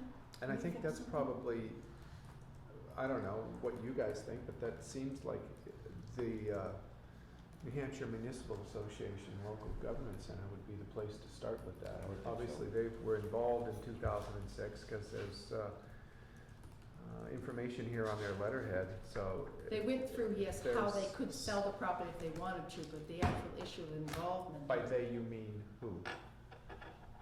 I'm sorry. You said, The local government center wrote their paper on how one would sell, how the owners would sell how property? the town would sell the land that we took on collection deeds. I believe that was it. Let's start there. I'm I getting think confused. the more specific the questions are, probably the easier it's gonna be to get the local government center to weigh in on some of Right. this. I don't think that they will review documents They like won't. this and tell us whether what the deed means. They're gonna say, go to your Lawyer. lawyer. Oh. Because they will give opinions and advice, but they won't review like, they can't send them things. Got it. Well, can we get a clear understanding of what the status is on those properties so we can at least ask them? We have I think legal that's the liens. question. That's think really that- the question, yes. That an attorney needs to review the deeds and tell us what that means, I believe. And I'm not so sure, you can just read the deed and, but it's all the history behind it of what was implied. I mean, there's a lot here. Right. But I think all these papers seem to be say 80–90% of the correspondence that has gone on over the years to give somebody at least a heads up.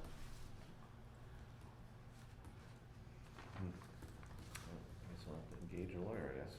That's all I, If it's $300,000 or $400,000, might be worth. it might be worth it to the town. They owe $88,000 in back taxes, is This that what you're saying? At least, That's And only that's what this he'll- year. That's This year. what's due this year? Or that's total? That due I to, wanna say that's total.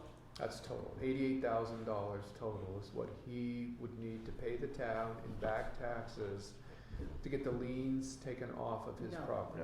no, No, That's only the last 3 years, the current years Karen is dealing with. He can pay, what was it, 2012? Yes, 2012, if he chooses to avoid us deeding his property, he can pay 2012 only, and then Postpone it for leave- another year. postpone another year. And that And amount then- is how much? Even if he's deeded, he still has 2 years to buy it back.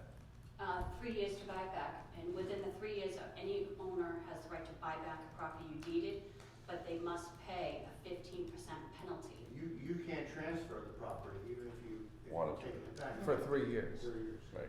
And how much does he owe this year to avoid the deeds that are 2012. due? I have a report in the corner of my desk, if you give me a second, I'll grab it, Okay, I'll give you an exact number. Thanks. I think I have to. 2012, not $2,012. No, no, He's talking about the No. year Year 2012. 2012 is what he's trying to avoid, Yeah, the right, deeding and of. that's what he does every single Right. year. Yes, but he So how also, much is due this year? It's 88,000 total. I think that's what she said, And you've got a figure of 300 to 400,000. because he had 17 units taken between 1999 and 2004, and the town did not take the total property. They only allocated certain areas they took. For some reason, I'm not sure, I understand their logic, but again, that's legal stuff. Currently, combined 12, 13, and 14, his current balance is 89,668, and that was based on May 12th on this report. But he's only gonna pay part of it. Most likely, And how much but is what he? part? How much? and to avoid us taking the property, Right. this report doesn't come out with a dollar amount, because what happens is, it comes up with just 2012, but because he has Multiple problems. multiple buildings in 2012 and lien, we'd have to add it up, so Okay. off the top of my head, no, it doesn't. It So gives you me don't interest and penalties. Have a specific expectation of what he's gonna be cutting a check for to avoid the town deeding the property? I'm guessing 26 to 30,000. Okay. Okay. Right. So it's still 50 some And odd, he could 60,000. possibly sell the land and play whatever legal games he is legally entitled to do, pay that amount of money and sell the property to somebody else, and we never get the old liens taken care of. They could just go on in history forever. Now, what happens with the old liens is because the town took them over, the town now owns them. So in essence, if, for an example, him especially, should he ever get the chance to buy back those pieces of land, you probably want to base it on how much the interest taxes you charged then and you wrote off, plus what you would have earned, and a 15% penalty. Bernie Campbell is the Tax Association attorney for the state of New Hampshire, and he's pretty in-depth on this. I also found various other addresses to communicate with Mr. Levine, and when it comes to deeding, I can use those addresses, because most of the addresses we have now on file usually come back because he doesn't use those post office boxes. So by law, I must mail to the most recent address on file. And what's the due date on the taxes? Expecting to do deeding probably the end of June, beginning of July. Okay. And he's planning on doing the bankruptcy auction in June. I do not, whenever I'm informed of a bankruptcy through a bank, I'm usually notified by certified mail and regular mail. I've received no communication from Mr. Levine or his business indicating that they are going to auction, which traditionally I do get that notice. I did speak with the president of the tax association, and if there is not a bank involved, then they may not advertise it and tell me. They may, by law, I guess they have to require to put it, an ad in a newspaper, but they're not required to put it in a local paper. They could go to Southern New Hampshire. One of the other things she did stress, though, is that under no law, it is illegal for him to buy back. If he lets this go back to auction and he decides to buy it, even if it's under another name, it is completely illegal for him to benefit from the sale of the property and him to indirectly achieve it in another way. Doesn't mean it doesn't happen, but if his name's connected to another business, and there's quite a few variety business names associated with all his properties. It has to be more an arm's length, is that what Oh, yeah, his name really can't be attached to it at all, but it doesn't mean it won't. And what about the back taxes on those units? Would we get that in any potential auction that would go on? By law, Kathy said she was approached by the IRS in her town recently, and she was quite surprised on it. She's been a tax collector for 35 years. She indicated that the IRS approached her about an auction they were going to be having. They came to her and said, we understand you have liens. We will be settling with you first. We understand you have first priority even above and beyond the IRS. So when I understand, whatever we have a lien on, we have access to getting. The hard part is, I did just lien the 14 taxes just this week. Deeding is a different process, so whatever we have for 15 is not protected yet. Sorry, say that again? Any of the 2015 taxes Oh, 15, okay, yeah. are not protected yet because of the process that's involved. And he might be selling the property without our development rights that the town took back. He might try to sell it without those 17 lots. I don't know how a lawyer could do it, but I'm sure they can figure out a way. So that would leave us without any money coming back in for tax liens. It's theoretically possible.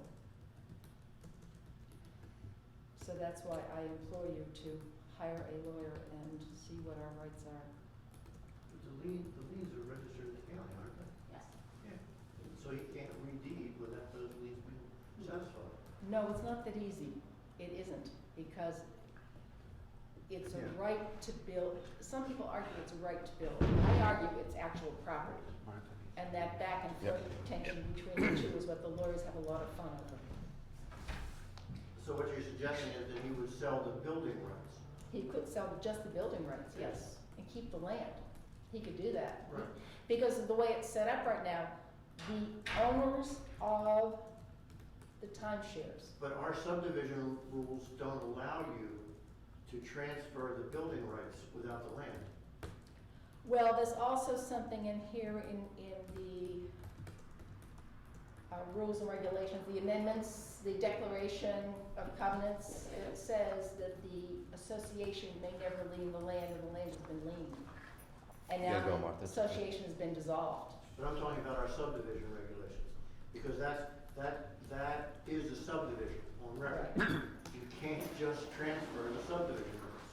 Well, I'm not a lawyer. It's an issue I think that we have to raise and get a good legal answer on to protect ourselves. That's my point of view. I And don't isn't know. that subdivision about to run out, isn't that approval of that subdivision about to run out shortly? 30 years from 1980 something. That's shortly. But I believe they've been, I don't know. I don't know what's going on. And I don't from what I read of hypothetical. that they can't just transfer the subdivision rights. I don't know. I just want our interests protected.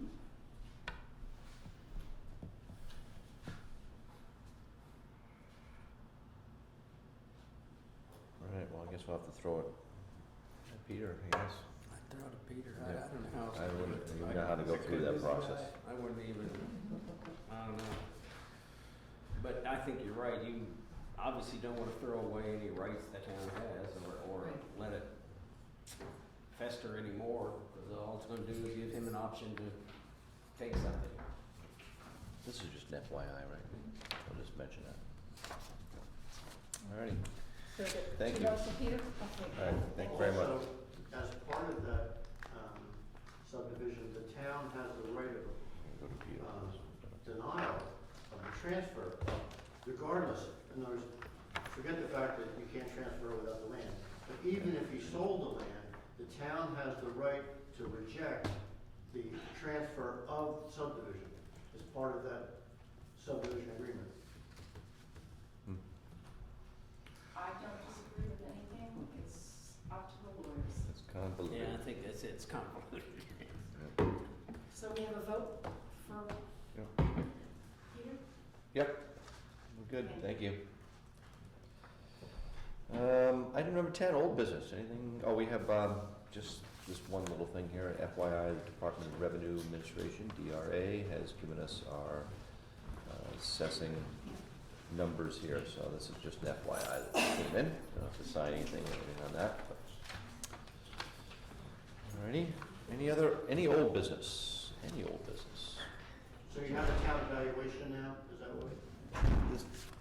Yeah, this is the 2004 sales assessment weighted mean ratio from all the evaluations of the DRA.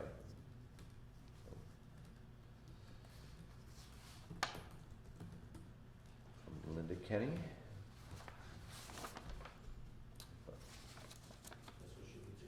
Yep. Okay. Any old business? Yes. I didn't hear any motion that you were going to do something about this. Do you need the motion? No. You don't? Okay. But we decided we were gonna take it to our lawyer and Okay. move on with it. Just want to hear it. Thank you. Okay.